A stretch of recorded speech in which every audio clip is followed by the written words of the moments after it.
വാ സാറേ വാ. കണ്ട അയാളെ മീസ കണ്ടറിയാം, അയാൾ ED ഓഫീസറാണ്. നീ എത്ര ED ഓഫീസർമാരെ കണ്ടിട്ടുണ്ട്? സാർ വേണേ ഗൂഗിൾ അടിച്ചു നോക്കാം, എല്ലാ ED ഓഫീസർമാരും ഇങ്ങനെ കട്ടി മീസുള്ള പറയും. അതിന് പോടാടുന്നു. നീ ഒരു കാര്യം ചെയ്യും, അവിടെ ചെന്നിട്ട് അയാൾ ആരാണെന്നും എന്തിനാണ് ഇവിടെ വന്നെന്നും എന്നറിയിച്ചിട്ടോ പോ. നാണാ പോടാ.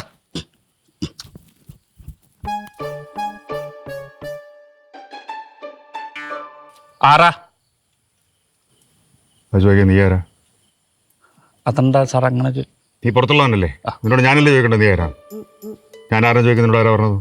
Sir sir Bijukumar sir. വാ.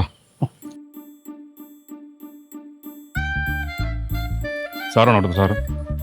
ഞാൻ ഇവിടുത്തെ സാറാണ്, പക്ഷെ ഇവിടുത്തെ കാര്യങ്ങളൊക്കെ നോക്കണ പ്രിൻസിപ്പലാണ്. നമസ്കാരം സാറേ, എന്താണാവോ കാര്യം? ഞാനൊരു കല്യാണം ക്ഷണിക്കാൻ വന്നതാണ്. സാറിന്റെ കല്യാണം നമ്മളെന്തിനാ ക്ഷണിക്കണത്? എന്റെ കല്യാണം അല്ലടോ, ഇവിടുത്തെ നിഷ ടീച്ചർ കല്യാണം. നിഷ ടീച്ചർ ഇതിനെ കുറിച്ചൊന്നും പറഞ്ഞില്ലല്ലോ. എല്ലാം വളരെ പെട്ടെന്നായിരുന്നു. വരൻ അമേരിക്കയിലാ. ഈ വരുന്ന 22-നാണ് കല്യാണം. തൊട്ടടുത്ത അമ്പലത്തിൽ വെച്ചിട്ടാണ് കല്യാണം. അപ്പൊ നിങ്ങളെ അധികമാരെ വിളിക്കുന്നില്ല, നിങ്ങളെ വിളിക്കാതിരിക്കാൻ പറ്റില്ലല്ലോ. നിഷ ടീച്ചർ അറിഞ്ഞിട്ടാണോ കല്യാണം? പിന്നല്ലാതെ അവളെ കെട്ടിയിട്ട് കല്യാണം കഴിപ്പിക്കാൻ പറ്റുമോ? അവൾക്കും വേണ്ട ഒരു ജീവിതം. സാറേ, സദ്യ ആരെങ്കിലും ഏൽപ്പിച്ചാ? എനിക്ക് കാറ്ററിംഗിന്റെ ചെറിയ പരിപാടി ഉണ്ട്. സദ്യ കേൾപ്പിച്ചു കഴിഞ്ഞു. നിങ്ങൾ എല്ലാവരും വന്ന് ഭക്ഷണം കഴിച്ചു പോയാൽ മതി, സന്തോഷമായിട്ട്. അപ്പൊ എല്ലാവരും വരാ, വരാൻ മറക്കണ്ട. സാർ ഞാൻ 28-ാം തീയതി ലീവാണ്. നീ എവിടെ പോടും? നിഷ ടീച്ചറെ കള്ളണല്ലേ, അപ്പൊ അവർ രക്ഷപ്പെട്ടു പോട്ടെ.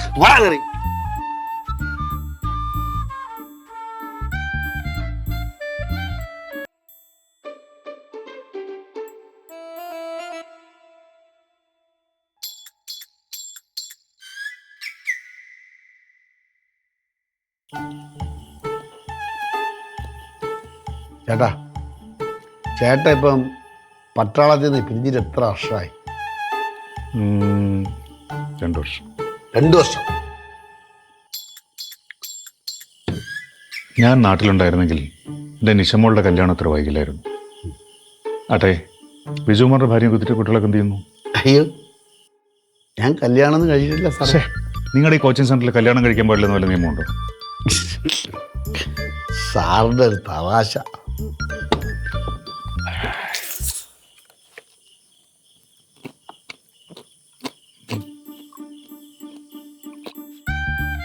അല്ല ചേട്ടാ, എനിക്കൊരു കാര്യം പറയാനുണ്ട്.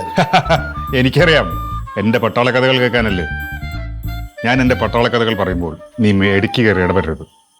അല്ല, ഞാന് അതല്ല ഉദ്ദേശിച്ചത്. बात सुन, समझा? हाँ जी. पहले मैं जो बता रहा हूँ वो सुन, समझा? बॉर्डर में इंडिया और पाकिस्तान के बीच जो लड़ाई हुआ है ना, फिर क्या फिर? सुनो. अब बोलिए.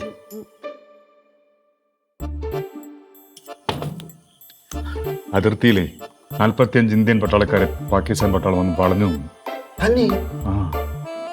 उस ग्रुप में एक ही मलयाली था. वो कौन है? मैं हूँ, कर्नल कृष्ण कुमार. नमस्कार. ओयाडे. क्या? Thank you. बोलिए. मेरा एक ही लक्ष्य था, അവിടെ നിന്നും ഒറ്റ ഇന്ത്യൻ പട്ടാളക്കാരന്റെ ജീവൻ പോകാതെ കാത്തുരക്ഷിക്കണം. बहुत मुश्किल. ചൈന കൊല. I am a soldier. അടിവാ. എന്റെ ബുദ്ധി ഉപയോഗിച്ച് എല്ലാ പാകിസ്ഥാൻ പട്ടാളക്കാരും ഞാൻ കൊന്നൊടുക്കി. യെസ്, നിഷാന്ത് സാഗർ എന്റെ സബോർഡിനേറ്റ് ആയിരുന്നു. അവിടെ കിടന്ന് തീരുമായിരുന്ന അവനെ ഞാൻ രക്ഷപ്പെടുത്തിയെടുത്തു.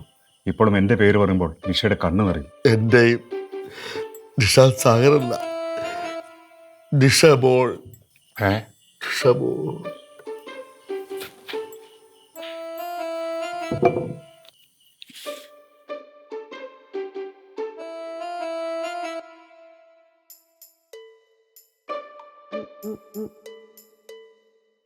അല്ല ബിജു സാറേ, ഇന്നലെ അങ്ങേര് കല്യാണം വിളിച്ചതിന് പോയതിന് ശേഷം നിങ്ങൾ എങ്ങോട്ടാണ് മുങ്ങിയത്? ഇനി നിഷ ടീച്ചറിനെ കാണാൻ പോയതാണാ?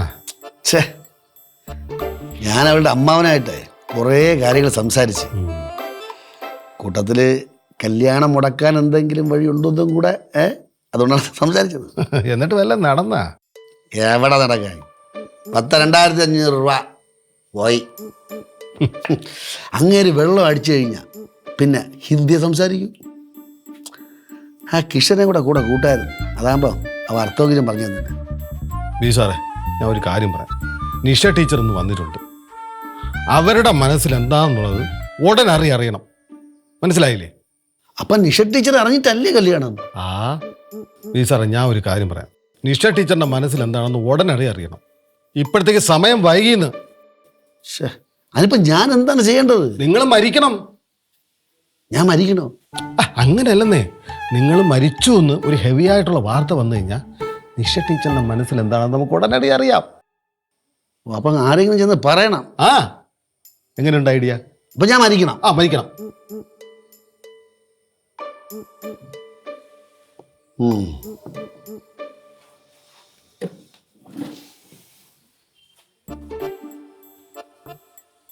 അയ്യോ, നീ ഇങ്ങനെ മരിക്കൂ? ടീച്ചറെ, അടുത്ത എൻ്റെ പീരീഡ് ഒന്ന് അഡ്ജസ്റ്റ് ചെയ്ത് തരണേ.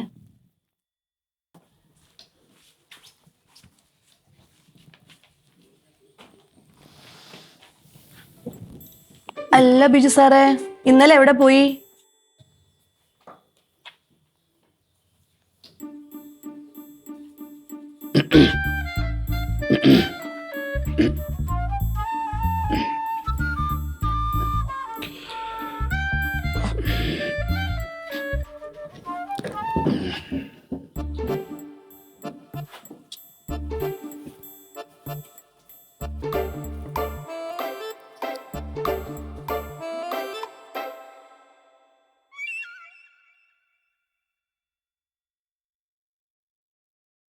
எல்லாரும் ஓடி வரனே, பிசார் போதம் கட்டு வீடு. எல்லாரும் ஓடி வரனே, பிசார் போதம் கட்டு வீடு.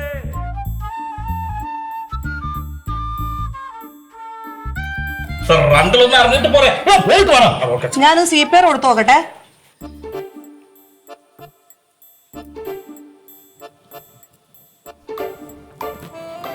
ടീച്ചറെ, കൃത്രിമ ശ്വാസം കൊടുത്തു നോക്കിയാലോ? ആണോ? എന്നാ കൊടുത്തു നോക്കി ടീച്ചറെ. വേണ്ട, ഞാൻ കൊടുത്തോളാം ശ്വാസം.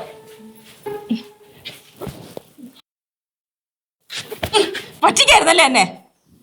ജീവിതകാലം മുഴുവൻ ഇതുപോലെ എന്നെ പറ്റിക്കായിരുന്നു. ഞാനാണെങ്കിലും ലോകം കൊണ്ട് ഏറ്റവും വലിയ വണ്ടി.